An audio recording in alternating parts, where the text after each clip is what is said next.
he reminds me of something I used to say, that effective fisheries management is like a cover ball with 3 legs. Yeah, it's good science, good policy, good MCS, and they interfeed each other. If one is weak, the cover is on the floor, and we don't drink it. So he talked about effective management, the structures. I'm going to be talking about an exercise we did twice already on quantifying IUU in the region. It's not about just saying, oh, it's them, we have, it's all about the other people. No, this is our problem. We have limited resources, so we need to quantify to know where to point. And I want to dedicate this presentation to Hugh Walton, somebody who's, some of you might have met him. He's been a stalwart of fisheries for almost 30 years or 40 years now. He passed away a couple of weeks, and he was the one behind these studies, among 10,000 other things. So I'm going to be speaking that, and before I make a...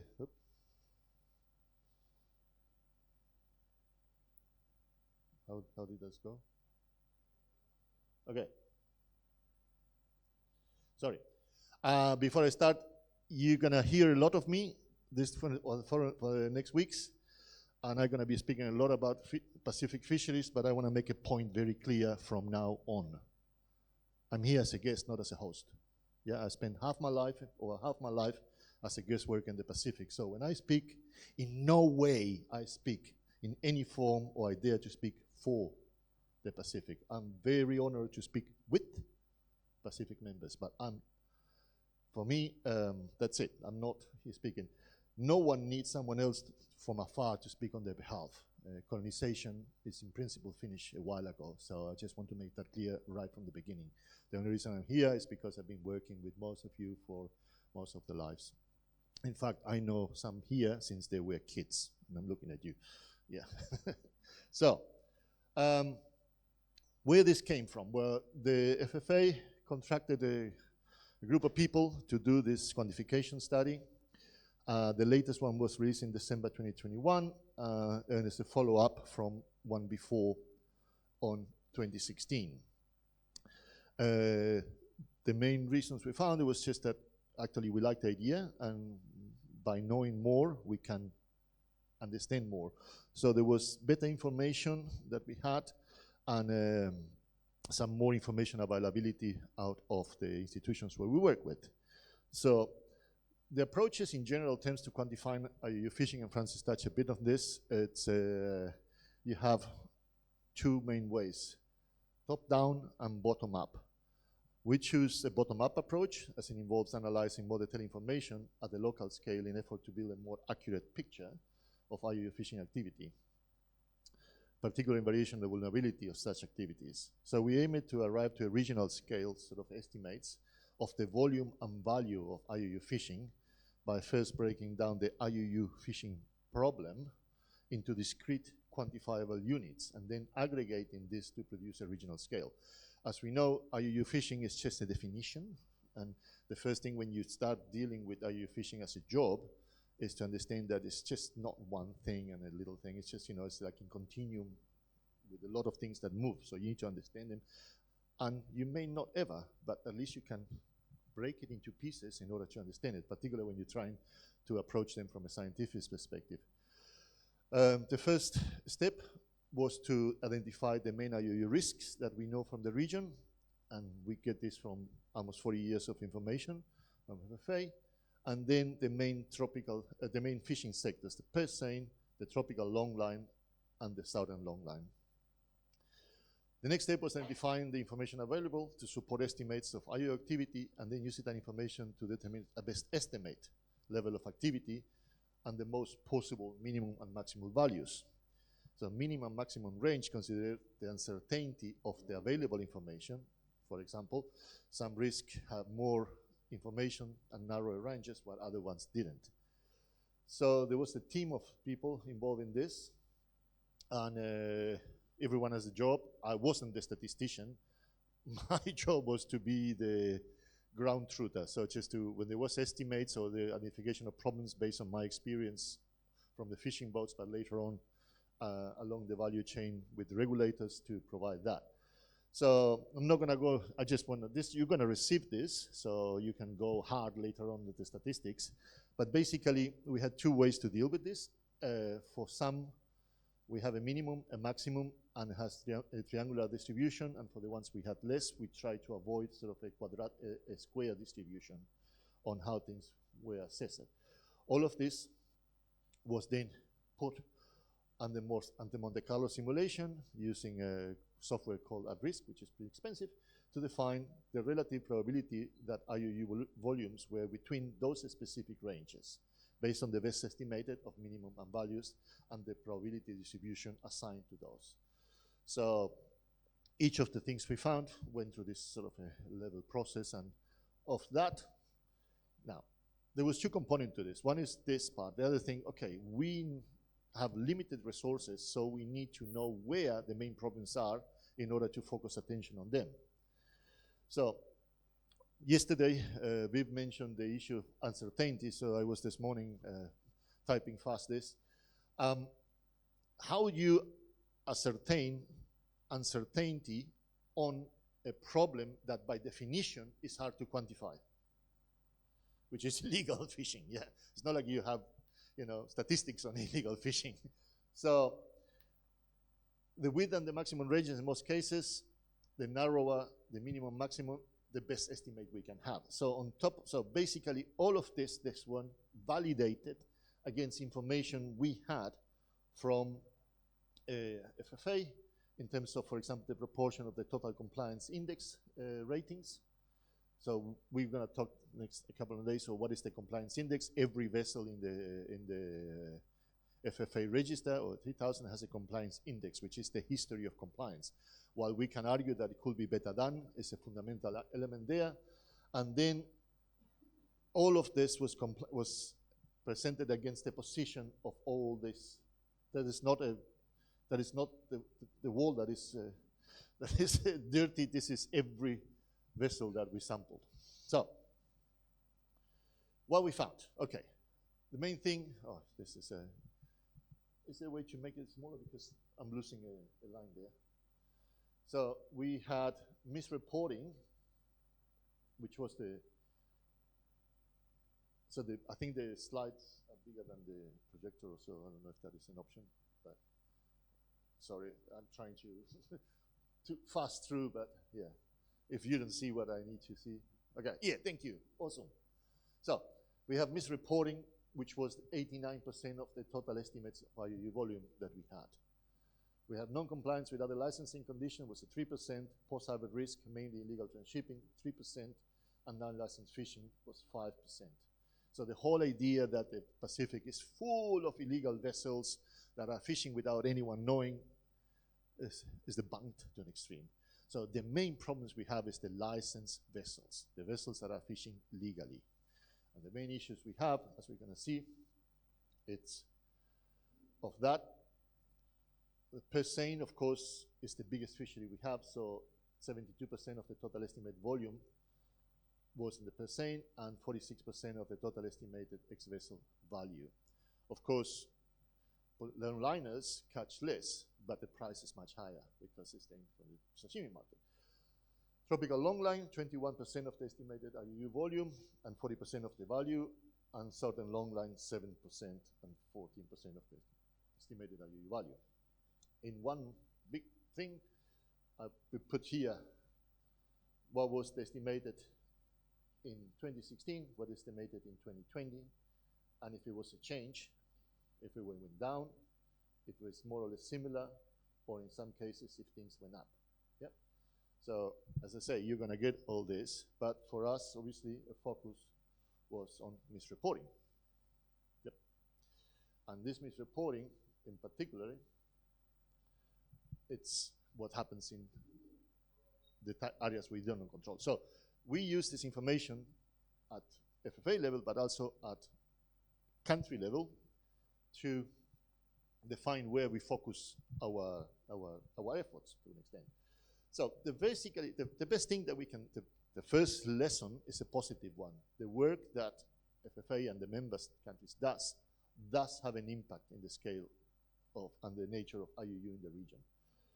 Estimated IUU estimators in the region remain relatively low comparatively to other regions, and to the famous 20% of all fish caught in the world is illegal. That's not for us. Estimates of IUU are still dominated by licensed fleets and reporting issues, and the study reinforces the importance of maintaining and improving the MCS measures we have. The key message of the study: unlicensed fishing remains an issue, particularly in the fringes of the FFA region, in western areas closer to the Southeast Asian countries. There's where the focus is. For that part, stronger MCS measures are in place in the purseine fishery, so the main priority for strengthening remains in the longline sector. And the high-slip longline fishery particularly remains significantly concerned to the comparative lack of monitoring and independent verification we have. And you're going to have next week my colleague Moritz talking about a study we did with Mimbra specifically on this. Recommendation: strengthen longline transship monitoring through increased deployment of observers and electronic monitoring, strong implementation of the CMM 0906, more clearly define the impracticability, which is something with Moritz we're going to touch them, and requires plans to detail how they're going to increase transshipment important. That is important. Encourage transshipment important. This is RFMO talk. Encourage. Please, you know. No, so this is not on for me. But anyway, we did the study on function of that to show that vessels move, you know, they go 60 miles of a port to do 250 miles to transship outside the EZ. Yeah. So that's not encouragement.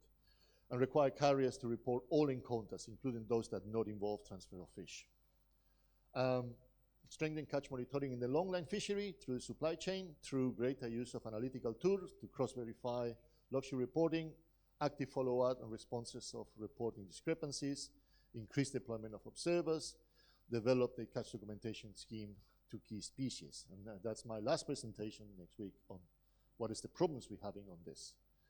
Then maintain effective deterrence against unlicensed fishing, entering and exit reports for every state, deployment of observers and electronic monitoring, recurrent one, VMS-IS information to provide better analysis for that, stronger monitoring of LC activity or inactivity, which is the signal senders, because you know if it's not working, then you should be doing manual reporting every 4 hours or every 2 hours, or depending on what the fishery is. More use of synthetic aperture radar, satellite imagery, etc., to identify those issues. We have ensured good systems in place to validate Pesena catch composition through greater use of cannery outrun reports. The first place where we know how much is really being caught is at the moment it gets paid, and that is at the cannery level, normally in Thailand, where the fish arrives and they do the weight in by species and by volumes and by size. That is where having a catch documentation scheme comes in. And then strengthen transshipment verification, use a tool like crane scales, and we're going to have my colleague Stefan talking about this little experiment we started in Marshall Islands. And in case you don't notice, this is one of our colleagues, Tuvaluan colleagues here, doing work with us in Marshall Islands, noting the work that is already done by the New Zealand funded Port State Measures project. So Port State Measures is very important on all this. Effective control of fats. And they were noting the work taken already on registration and tracking and tracing through the PNA for implementation agreements, which is something that I was talking yesterday in the very good presentation on fats. So I'm running to this. Yes, almost 5 minutes now to go. Unreported fishing has dominated the estimates of both quantification studies. So we know where the problem is. Accurate catch reporting is vital to support zone-based limits, which is what Joyce was talking yesterday and we've touched today.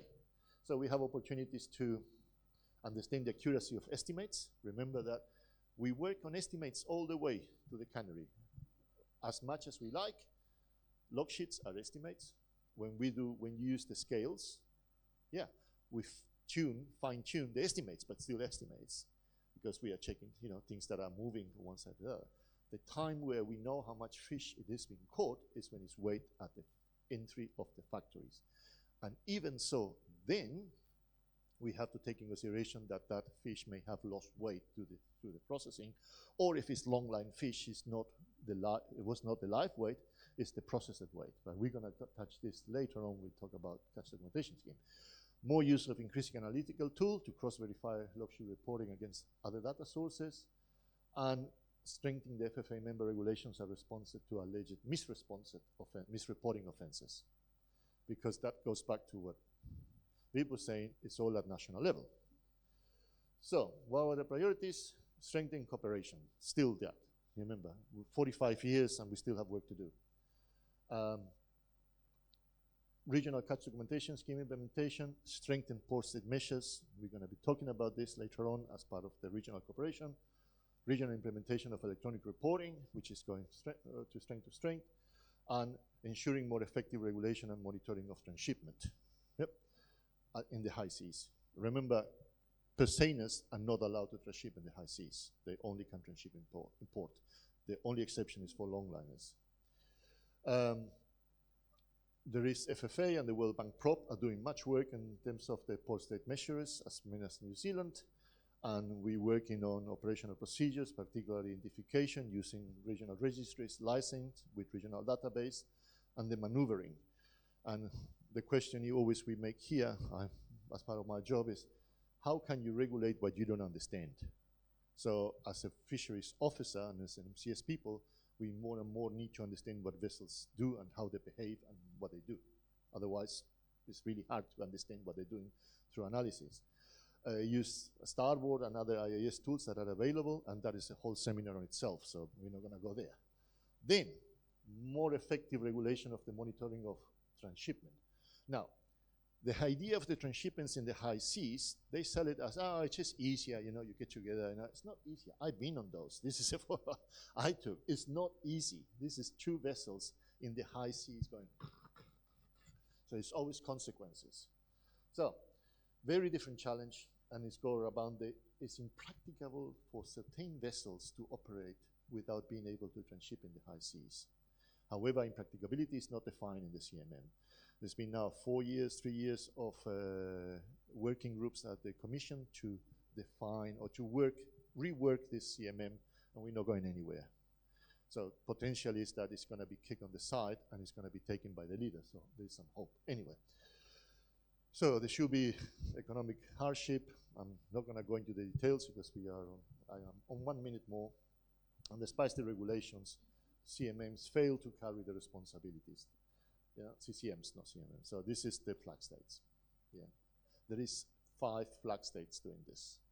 So all of that unreported or misreported elements are responsibility of 5 flag states, which are the same all across the other RFMOs, or mostly the same. Yet still, they accept this transshipment regulations in other FMOs, but not in this one. So, definitely continuous improving, more effective monitoring, increased real-time analysis and reporting. And technology is helping on this, yeah? And support systematic and consistent collection and understanding of MCS data. That is the next challenge for many of us. As we have done over 5 years, when I used to be a fisherman, the guys would come on board with a piece of paper to take the name of the boat. That was pretty much it, and to collect some information we gave it, but no investigation was done. This is changing, thankfully. Now, somebody was the other day looking at this. All of this informs us on how we deal with this. Somebody was, it's the distant water fishing nations that are driving everything? Yes, to an extent it is. This is information from a few years past, so I'm not compromising anyone here. But this is the fleet proportion in terms of some of the main players in function of the flag state that we have, and this is the level of serious compliance we have from 2012 to 2020. Yeah. So while the guy who is normally perceived as the main bad guy has the biggest of the fleet, the amount of serious compliance is equivalent to other players in the region. And this not only applies to, because if we're going to point fingers to others, then there's three fingers pointing to us. So the same exercise is done for Pacific Island countries. Yeah? And one could argue, well, you know, it's not like, you know, they are our boats, they are the boats of other people that fishing for us, you know. Hey, as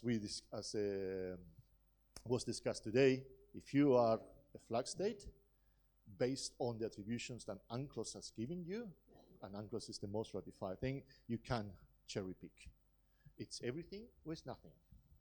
So if you're responsible, and if you're gonna cry because a vessel came, you're gonna go and get a fine for $500,000 because a vessel came into UEZ without a permit, the same way you vessel need to be accountable, even if it's no one from that vessel in your country. Yep. So this is just because I always think that, you know, we need to take on our responsibilities if we want to play the big leagues. To an extent, disproportionate burden comes here. Of course, you know, the countries you saw before have, you know, I don't know how many people work on fisheries in, you know, in many of those countries. I know that in the Marshall Islands, to look after all of this is 4 of us, 5 when I get there. So, you know, that is where this proportional burden comes, and we are measured with the same responsibilities. But if you're going to assume that responsibility, that's it. Sorry. Anyway, so yeah, I don't know, 3 minutes above. So I always use this. I'm not young enough to know everything. So, but if you have questions about this report, let me know. All right.